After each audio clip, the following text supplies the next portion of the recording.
Assalamualaikum warahmatullahi wabarakatuh. Salam sejahtera buat kita semua. Hari ini masih di Tulungagung, Desa Pundi Pak Liwak? Desa Sanan. Desa Sanan, Kecamatan Pakel, Kabupaten Tulungagung. Saat ini saya sedang bersama beliau yang punya lahan.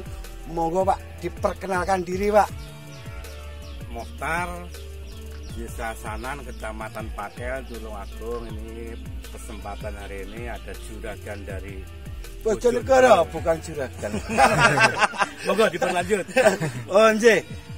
Hari ini kita bersama Pak Mohtar di lahan Pak Mohtar. Ini tanaman berapa HST Pak?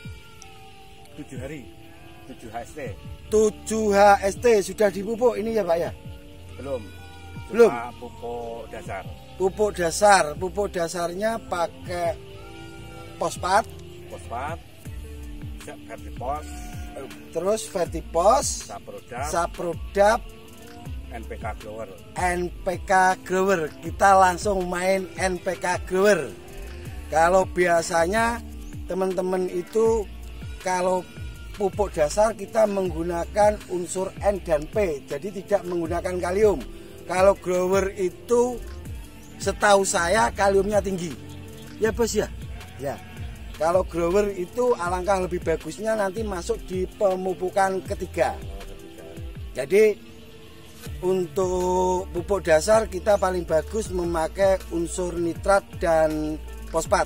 Tapi untuk musim hujan, untuk menjaga supaya tanaman kita itu tidak terkena moler atau terkena alternaria pori, kita meninggikan unsur fosfatnya supaya batang bisa tegak, bisa kokoh.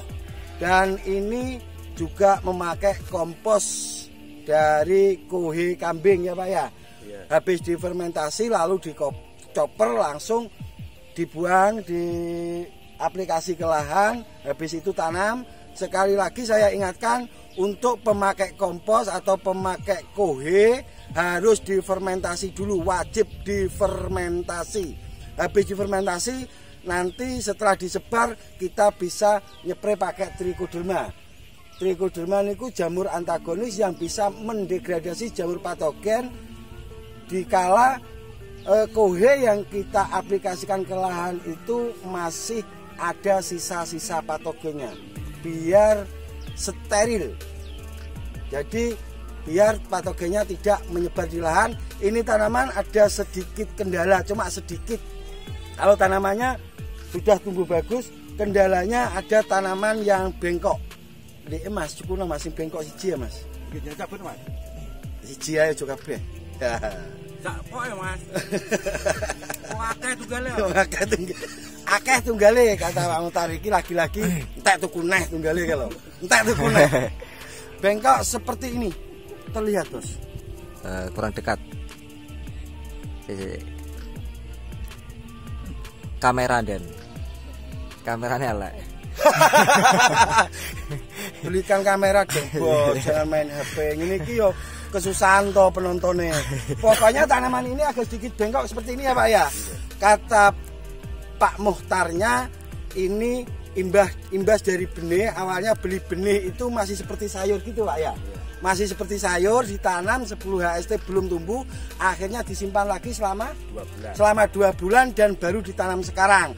Tapi kalau menurut penelitian teman-teman termasuk saya, ini termasuk pengaruh dari herbi pratumbuh. Nanti dia akan kembali lurus sendiri. Mas Bos ini ngono ya? Yeah. Pengalaman kalau di Nganjuk memang seperti itu, kita pakai pratumbuh, ada imbas kuning dan melengkung, nanti akan lurus sendiri, kembali lurus.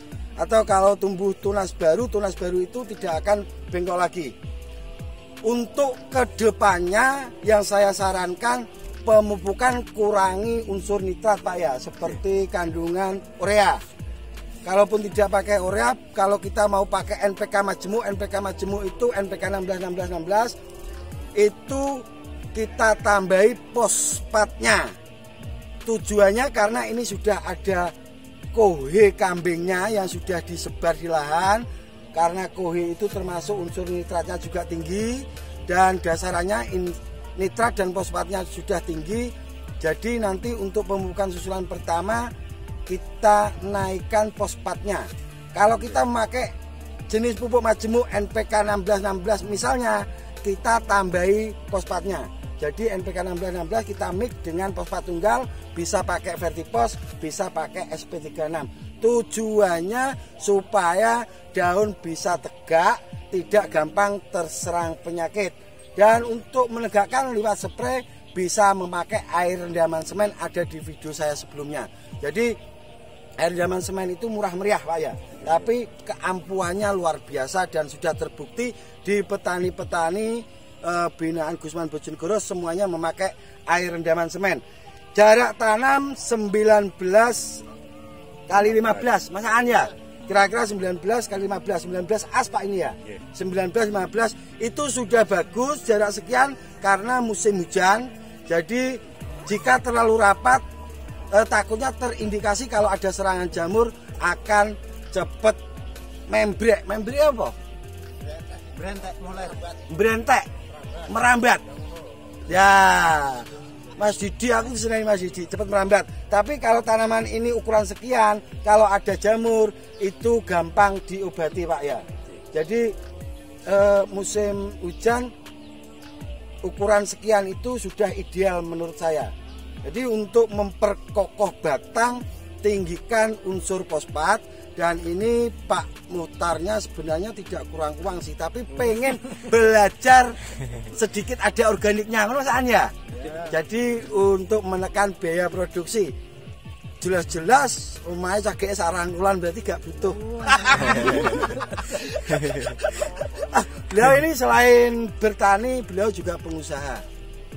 Jadi Pengusaha apa Mas? Pengusaha kayu. Wah pokoknya kirimannya nang Bali bos. Aku jetakoki ya.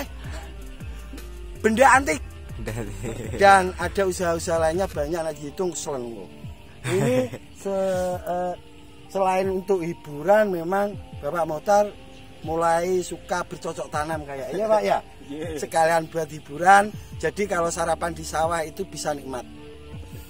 Yang jelas poin-poinnya ini tanaman kurang fosfat Pak nantinya ya.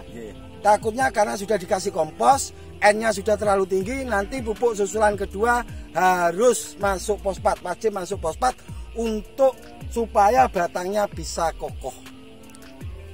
Oke guys, sampun Mas Bes ya. Mas Nuri enggak nambahin. Enggak nambah Mas. Monggo Mas Aan. Mas Aan. Dari petani. Oke guys, itu sedikit yang bisa saya jelaskan. Apabila ada kata-kata yang kurang berkenan, saya Gusman Bojonegoro. Oh ya lupa, ini si kameramennya owner dari Tajuk G, Mas Hendy. Ini hadiah kaos dari Mas Hendy. Terima kasih Mas Hendy. Oke, sama-sama.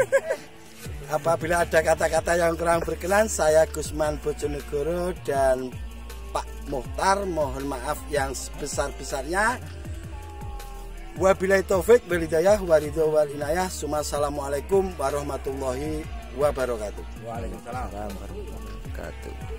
Tapi ya dilihat ke depan ya, umpamanya sakit kenceng malih berarti bukan dari benih, jelas dari imbas dari herbisida.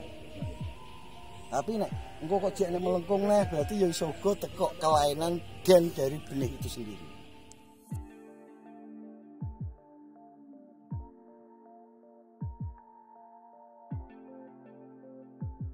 Akan ada masalah seperti itu dan itu lebih baik langsung dicabut makan ya. Kalau ada 1-2 itu dicabut, dibuang jauh dari sini Pak. Itu efek dari benih Pak. Jamur yang dibawa oleh benih. untuk tidak menular itu bisa dicabut. Terus bekas cabutan itu bisa kita kasih trichoderma. Trichoderma kalau yang cair 50 ml itu kita kasih air 5 liter untuk ngocor yang habis kena jamur. Itu bisa. Lebih dicabut nih Bu ya. Iya, habis dicabut langsung dikocor trichoderma. Dan untuk mencabut itu ada caranya, Pak. Jangan saat terlalu pagi, masih ada embun. Tangani sampean, tangani jenengan itu juga bisa menular nantinya kalau basah. Jadi nunggu agak siangan, habis sarapan nyantai-nyantai jalan bisa dicabut, terus kasih trichoderma biar jamurnya tidak menular. Itu satu. Untuk kedepannya biar lahan kita itu juga terbebas dari jamur. Itu salah satu cara. Biasanya petani dibiarkan, kalau mau kondisi loro dibeno. Akhirnya jamur menular, kita tanam lagi, menular lagi. Semakin banyak. Kalau lahan kita sudah dikuasai oleh patogen, maka kita akan kesusahan untuk mengobatinya. Jadi ada satu dicabut, kasih trichoderma. Tujuannya lahan kita itu benar-benar nanti ke depannya bisa steril, kita tanam lagi itu tidak kesusahan. Tapi Mas Aan ki ya wis gunung lah.